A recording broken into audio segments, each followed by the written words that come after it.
Babad Giyanti karya Raden Ngabei Yasadipura I. Episode ke-105. Pemberontakan Damarwulan di Pagelen. Setelah Mataram ditinggalkan pasukan besar Kompeni, Pangeran Mangkunagara mengundang segenap bupati untuk kembali menyerang Mataram. Segera dikepung barisan Kompeni yang berjaga, tapi belum ada yang keluar. Bupati Kendal ingin segera keluar menyambut. Mayor Sakeber menurut saja kepada usulan Bupati Kendal. 800 prajurit dikerahkan dengan membawa 4 meriam. Serdadu Dragonder berada di depan menutup meriam. Di belakang terjadu jalan kaki membawa tiktak. Mereka memakai gelar perang Balorn Sagender. Di kanan kiri rapat. Dengan diam-diam pasukan keluar dari benteng. Musuh tidak ada yang mengira kalau lawannya akan keluar. Dragonder yang di depan ketika sudah jauh dari bentengnya jumlahnya dikurangi. Musuh sedari tadi mengira bahwa mereka tidak membawa meriam, maka langsung menerjang dengan berani. Dragonder lalu memutar ke belakang dan meriam dinyalakan. Musuh yang menerjang dihadapi dengan 4 meriam dan 8 tiktak.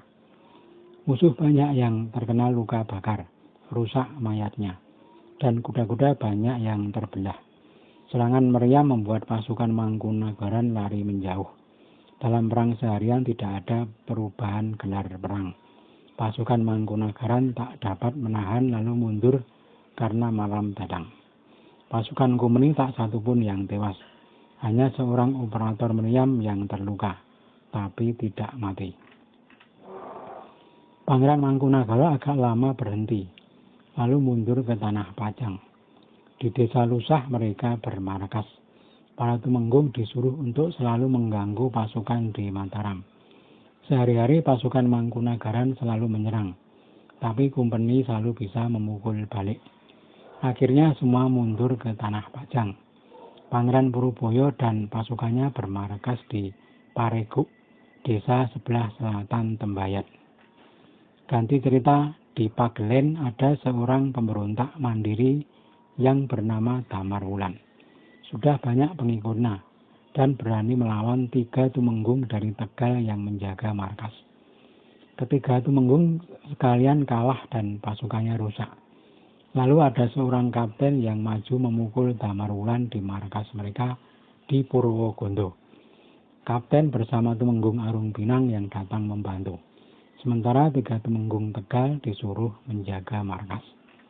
Kapten tadi bernama Salembar, membawa 40 dragonder dan kompeni Islam sebanyak 70 serdadu. Ki Tumenggung sudah membawa prajurit berkuda sejumlah 400. Masih banyak pasukan Ki Tumenggung yang ditinggal di markas Sulo Lembu. Mereka berangkat pada hari Rabu pagi. Sementara itu, Damarwulan berangkat dari markasnya di Purwogondo dan bertemu musuh barisan Kompeni di Jenar. Lalu pecah perang ramai. Ada 100 prajurit Damarwulan dengan berbagai senjata. Yang bersenjata tombak hitam berjumlah 30. Perang berlangsung ramai. Kompeni menembak, Damarwulan menerjang dengan berani. Tak kendur oleh tembakan. Menyerutuk Damarwulan dan pasukannya. Tembakan bergemuruh bercampur sorak. Sudah gelap oleh asap senjata. Medan perang penuh dan menjadi gelap gulita. Perang kemudian berlanjut dengan duel jarak dekat.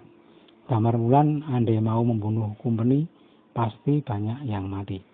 Tetapi dia hanya mencungkil topi para serdadu dengan pedang, yang membuat serdadu Kompeni ketakutan. Melihat cara perang Ki Damarwulan, Kapten Salembar menyingkir. Kapten Bandem maju. Alot mereka berperang. Orang Bukit Bali ketakutan karena wujud Damarwulan dan para pembantunya pucat seperti mayat. Semua yang melihat takut. Kapten Salembar mengungsi ke tempat Kiai Arung Pinang. Tinggal separuh pasukannya. Damarwulan mengejar. Kiai Tumenggung segera meluncurkan senjata. Tepat mengenai leher Damarwulan. Jatuh dari kuda si Damarwulan dan tewas seketika. Para pembantunya mengamuk dan ditahan pasukan Arung Pinang. Tumpas habis pasukan Damar Wulan. Tak ada lagi yang hidup. Kapten Salembar dan Tumenggung kembali ke markas di Watu Lembu. Antara 7 hari kemudian ada utusan dari Mayor Kop dan Mayor Sakeber yang berbaris di Jogja, disertai patih dari Pangeran Buminoto yang membawa pasukan kumpeni dari Jogja. Surat dari 2 mayor diterima oleh Kapten Salembar.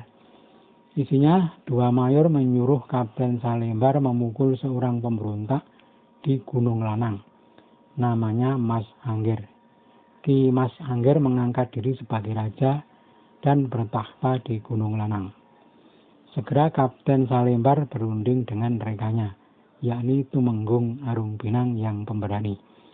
Mereka sepakat berangkat dengan membawa pasukan 3 Tumenggung Tegal dan 1.000 prajurit senapan serta 200 prajurit tombak. Arung Pinang membawa prajurit berkuda 900, 70 dragonder dan kumpeni Islam serta sejumlah 100 bergabung dengan prajurit dari Mataram yang terdiri dari 40 dragonder, kumpeni Islam 80 dan prajurit Jawa 500. Pasukan bersenjata yang berangkat sudah mencapai Gunung Lanang. Sudah dikepung markas Mas Angger. Lalu pecahlah perang yang sengit. Kedua kubu saling tembak. Mas Angger tak bergeser dari tempat duduknya. Kumpeni terus menerjang sambil menembak. Mas Angger tetap duduk saja. Tumenggung Arung Pinang lalu turun tangan dengan menerjang.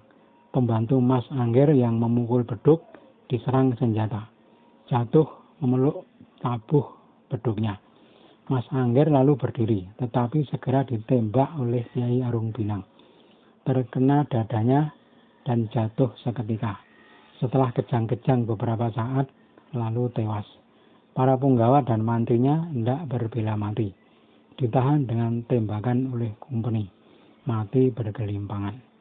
Mas Angger lalu dipenggal kepalanya. Rampasannya dibawa semuanya dan dilaporkan ke Mataram. Selesai urusan di Pagelen, para pemberontak telah musnah.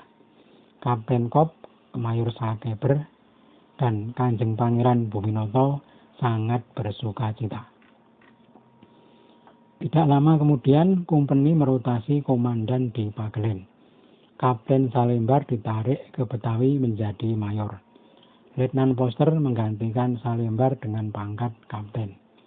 Poster adalah komandan kumpeni di Boyolali. Sudah lama mendapat promosi, tetapi belum juga terlaksana karena selalu disela banyak penugasan. Baru sekarang tiba saatnya. Poster sudah sampai di markas Watu Lembu menggantikan kedudukan Salembar sebagai kapten.